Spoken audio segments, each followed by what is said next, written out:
태풍이 지나가는 길의 오른쪽은 이른바 위험 반원으로 더 큰 피해가 발생할 수 있는 지역입니다. 이번 태풍이 남해안을 통해 한반도를 가로질러 올라가면서 부산과 울산, 경남 지역이 이 위험 반원에 들 걸로 보입니다. 부산 연결해서 현재 상황 알아보겠습니다. 네, 홍승영 기자, 비바람이 계속 거세지고 있는 것 같습니다. 네, 부산은 지금 몸을 가누기 어려울 정도로 세찬 비바람이 쏟아지고 있습니다. 불과 2시간 전보다 상황이 훨씬 안 좋은데요. 바람이 워낙 강해서 잠시 밖에 서 있는 것도 굉장히 위협적으로 느껴질 정도입니다. 시간이 지날수록 빗줄기는 더 굵어지고 파도는 높아지고 있습니다.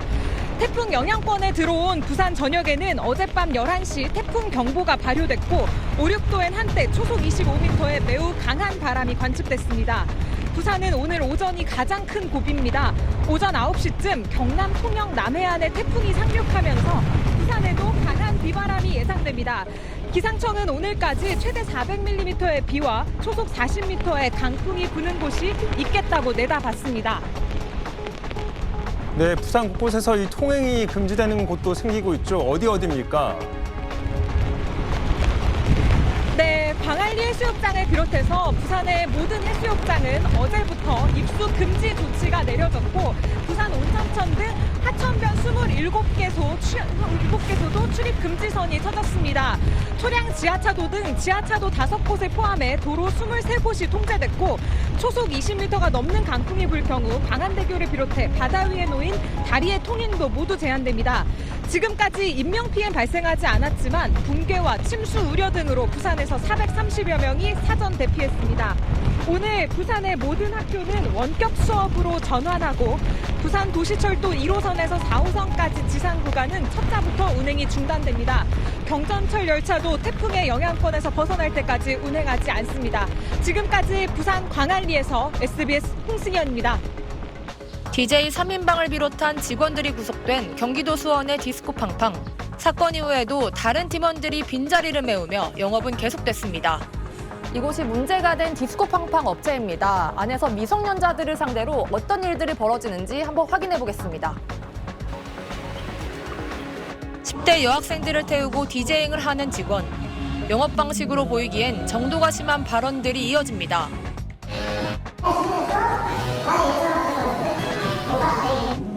호감을 산 뒤 표를 대량 판매하기 위한 VVIP 제도도 운영하는 것으로 확인됐습니다.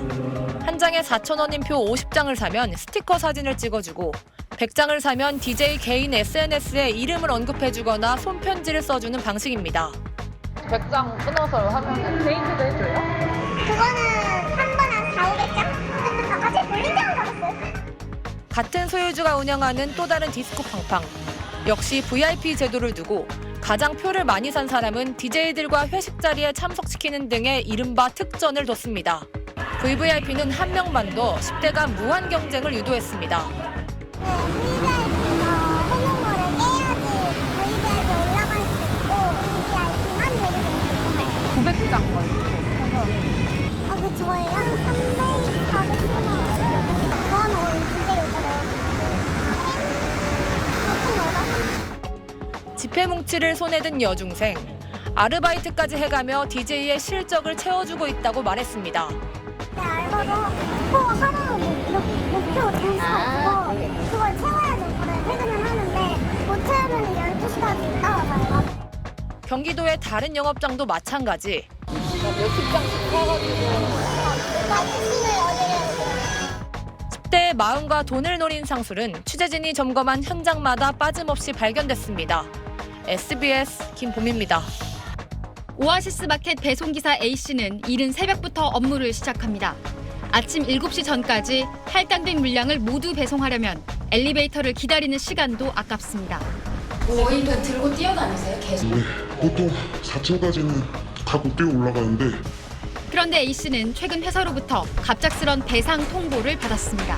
하순권에 대해서 그렇게 다 기사들한테 책임을 묻겠다고 얘기를 들었거든요. 반값 해가지고 3, 4, 5월 해서 이제 45만 원 내라고 하더라고요. 석 달치 배상액으로 45만 원을 물린 근거는 계란 하나가 깨져도 해당 고객 전체 주문액의 최대 절반까지 배상하라는 기준 때문입니다. 하나만 깨져서 전체 보상 해줘야 된다 해도 5,000원을 감수할 수 있는데 박스에 멀쩡한 음식 값까지 다 계산을 하라고 하니까. 그런데 회사 측은 피해 고객 요구가 없으면 파손 품목에 한정해 보상합니다. 그거 봤더니 계란 2알값이더라고요. 740포인트를 지급을 했더라고요. 이러다 보니 일부 기사들은 고객들에게 파손 상품이 있을 경우 직접 연락해달라고 부탁하는 문자를 보내고 있습니다. 환불을 잘 해주시니까 요청을 많이 드렸는데 그런 사정이 있는 줄은 몰랐어요. 기사님들이 그날 바로 하루 일당 같은 게 다 완전 다 사라지는 상황이잖아요. 애초부터 회사 측의 상품 포장에 문제가 있다는 주장도 나왔습니다. 계란 겉에 에어캡이라든지 그 흡연학 스티커는 없어요. 위에다가 무거운 거를 올리는 경우도 있고 포장 자체를. 쿠팡과 컬리 등은 고의적이거나 심각한 실수가 아닌 단순 파손건으로 배송기사에게 배상을 요구하지 않는다고 설명했습니다. 오아시스 마켓 측은 상품 파손에 따라 고객 이탈이 커지면서 불가피하게 배송업체와 기사들에 대해 손해배상 도입을 고려하고 있다며 충격에 민감한 상품에 대한 포장을 강화하는 등의 노력도 지속해 나갈 방침이라고 밝혔습니다. SBS 제이화입니다. 쫓아옵니다. 마약 중독자 무리 중 한 명이 쇠꼬챙이를 들고 취재진 차량에 달려듭니다. 내렸으면 큰일 날 뻔했네. 무법지대를 방불케 하는 이곳은 미국 최대 마약 시장이 있는 필라델피아 켄싱턴 거리입니다. 시내 중심가에서 차로 불과 10분 거리입니다. 3km 남짓한 이 거리엔 방금 쓴 주사기와 쓰레기가 이렇게 아무렇지 않게 버려져 있습니다. 마약의 유혹이 얼마나 가까이 또 얼마나 심각한지 지금부터 확인해 보겠습니다. 켄싱턴에서 수년째 마약 중독자 봉사활동을 해온 목사님과 동행했습니다. 저거 보세요. 저기 지금 펜타닉 먹고 굳어 있죠? 서로 마약이 든 주사기를 놔주는 모습도 보이고 헤로인 주사반 애들이죠. 뭐 100개, 200개 막 갖고 다녀요, 애들이. 유모차까지 끌고 와 마약을 하려는 엄마의 모습도 보이고 도서관 내 공원 잔디엔 학생은 온데간데 없고 마약에 뻗어버린 어른들만 가득합니다. 이 켄싱턴 지역에가 마약하는 사람들이 한 2만 명 된다 그래요. 여기서 이제 폭력과 돈 거래와 또 성매매와 사회의 기초적인 것들이 다 망가져 버려요. 강력한 공권력까지 동원하고 있지만 사태는 계속 악화하고 있습니다. 5 to 6 out of every 10 people here are involved in drugs in some kind of way, form or fashion, whether it be directly or indirectly. 켄싱턴이 이 지경이 된 건 강력히 대응해야 할 적기를 놓쳤기 때문입니다. 1990년대 말 포르투갈과 미국의 마약 상황은 비슷했습니다. 그런데 포르투갈은 2000년대 이후 마약 중독 사망자가 유럽 평균의 5분의 1까지 낮아졌지만 미국은 가파르게 증가해 지난해 11만 명을 넘어섰습니다. 가장 큰 차이는 마약 문제 해결에 전면적으로 나선 시점인데 포르투갈은 2001년, 미국은 필라델피아에서조차 2016년에서야 시작했습니다. 때를 놓친 미국에선 마약 유통망의 뿌리가 더 깊어졌고 마약값도 싸지면서 청소년과 가난한 사람까지 중독의 늪에 걸려들었습니다. 미국은 지난해 마약 퇴치를 위해 500억 달러, 50조 원의 기금을 마련했지만 골든타임이 지난 상태에서 얼마나 효과가 있을지 예측하기 어렵습니다. 서울 강남의 한 오피스텔. 사무실을 알아보러 건물을 둘러보던 서예원 씨는 복도에서 코를 찌르는 악취를 맡았습니다. 복도에서 냄새가 되게 심하더라고요. 그래서 문 열면 바로 냄새가 나가지고 막 정말 숨을 못 쉴 정도거든요. 문제가 된 집 앞입니다. 이렇게 마스크를 쓰고 코를 휴지로 막아봐도 참을 수 없는 악취가 새어 나옵니다. 냄새가 얼마나 심한지 한번 측정해 보겠습니다. 측정기를 갖다 대자마자 숫자가 9.3까지 올라갑니다. 하수구에서 맡을 수 있는 냄새 정도의 악취입니다. 이웃 주민들은 세입자가 키우는 고양이를 제대로 관리하지 않아 생긴 악취라며 몇 년째 고통받고 있다고 말했습니다. 세입자가 살지도 않아요, 거기. 지금 고양이만 키우는 집이에요, 그거. 만 해도 벌써 2번째 바뀐 거예요. 옆에도 마찬가지예요. 해당 가구는 관리비를 4년째 내지 않아 수도와 전기, 가스가 끊긴 상황. 수소문 끝에 연락이 닿은 세입자는 고양이 4마리를 키우다 사업이 실패해 집을 나왔다며 집주인한테는 양해를 구했고 하루 한 번씩 들러 고양이를 돌보고 있다고 주장했습니다.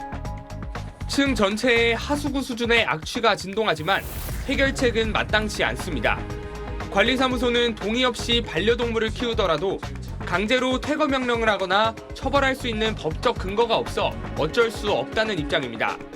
참다 못한 주민들이 관할구청에 민원을 넣었지만 해결책은 찾지 못했습니다. 관할에서는 방법이 없고 분리조치 정도까지는 하는데 그것도 한정적이다. 경찰이 나서도 세입자가 거부하면 문을 열고 들어갈 수 없어 동물의 안전조차 확인하기 어렵습니다.